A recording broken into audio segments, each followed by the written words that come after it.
Barnstable Superintendent of Schools, Dr. Mary Chakowski, talks about safety at our schools in light of the tragedy at Sandy Hook Elementary School on this episode of Barnstable Today. It's Monday, December 17th, 2012. I'm Sarah Colvin.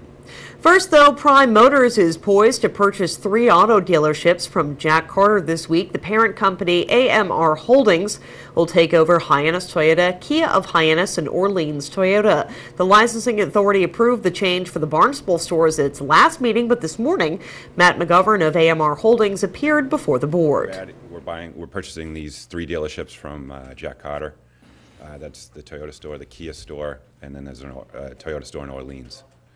We already operate our dealership in Hyannis at the Mercedes location over on Falmouth Road. We're primarily based out of Westwood, Massachusetts. We have dealerships in Massachusetts, New Hampshire, and southern Maine. Right now we have about 15 dealerships, so we'll be adding these 3. We'll have 18 at that point. I run the operations along with my partner. Again, McGovern says he anticipates the deal will be finalized this week. On Friday morning in Sandy Hook, Connecticut, a 20-year-old man entered the elementary school there and opened fire, killing 26 people, 20 young children, and 6 staff members. As investigators work to figure out just how something like this could have happened, many parents, teachers, and students have questions about the tragedy and concerns about safety in their own schools. This morning, I spoke with Barnstable Superintendent of Schools, Dr. Mary Chakowski, who talked about her reactions as well as the safety measures in place in our schools here in Barnstable. Very, very difficult weekend. I think we share the feelings of shock and sadness being felt certainly around the country regarding this horrific incident that happened on Friday. And I have been in communication with our police chief, our deputy police chief, specifically Craig Tamish. And I've been in communication with some parents over the weekend, our staff, some of our staff, our administrators, our school committee members, in particular our school committee chair, Margot Weber, as well as certainly other superintendents in how they're handling with this difficult situation. So I think, the first thing I did on Friday was I sent out an alert now message at 5 p.m. to all parents and staff, alerting them of this incident. And we also posted on our website, our homepage, and this is a resource that's put out by the National Association of School Psychologists, which are tips for parents and teachers about how to talk to children of all levels. As you know, depending upon which level, I think there needs to be a sensitive conversation that takes place, whether it's an elementary school student or a middle school or a high school student. But so it's important for parents and teachers and adults alike to ensure that sense of safety and security in our schools, because they are safe places. I think an incident such as this, he was somebody that was,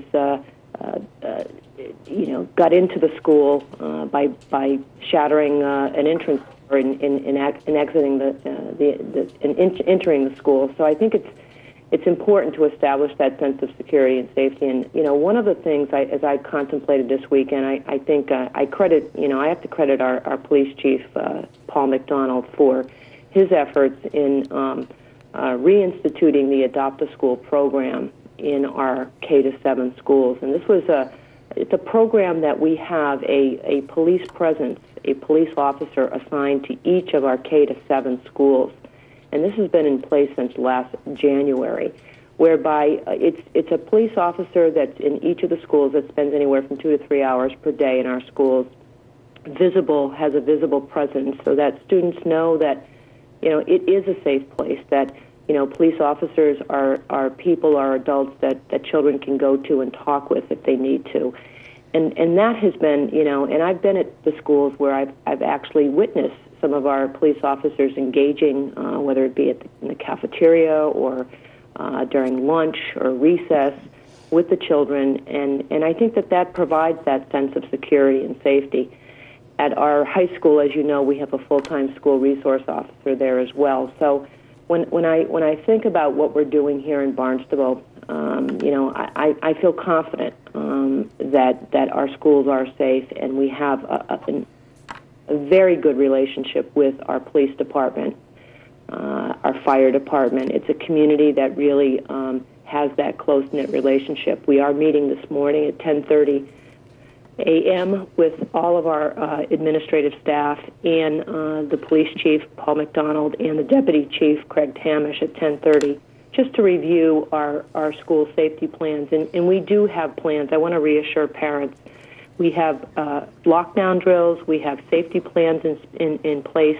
We have what we call safe spots in each classroom that students are directed to go to.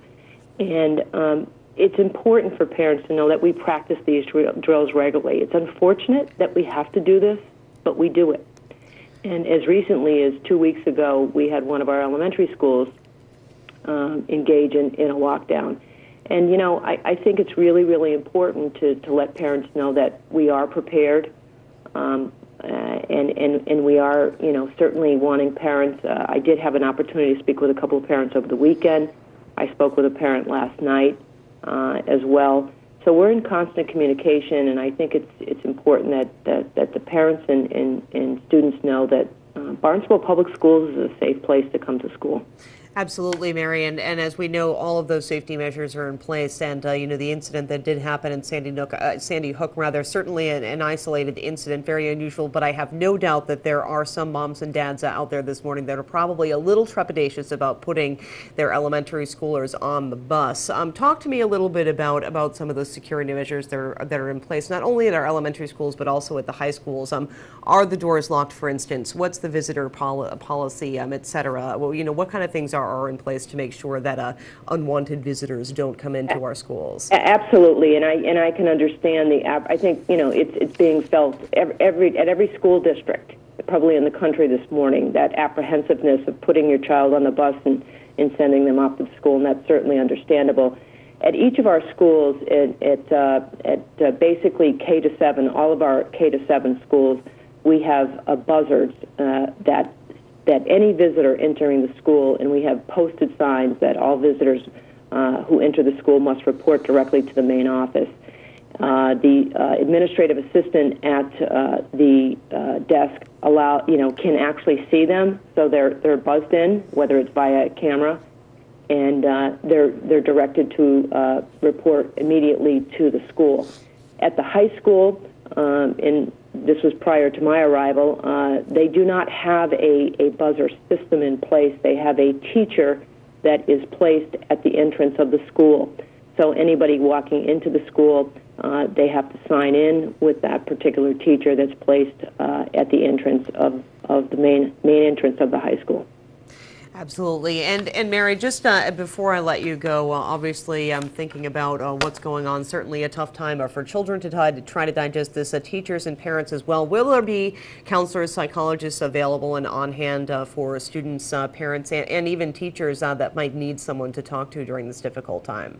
Absolutely. We have school psychologists. Our Director of Student Services, Dr. Gina Hurley, has been in communication with me over the weekend. We will have school psychologists, counselors available. We also have an employee assistance program in place that will provide any kind of support necessary for any staff member or any student. And we want to be rest assured that, you know, if children need to discuss this, it will be discussed, and there will be an appropriate personnel to have that conversation with them. And as I spoke to parents last night, I also said to parents that it was important that parents communicate this in a way that parents feel it is appropriate to talk to their children.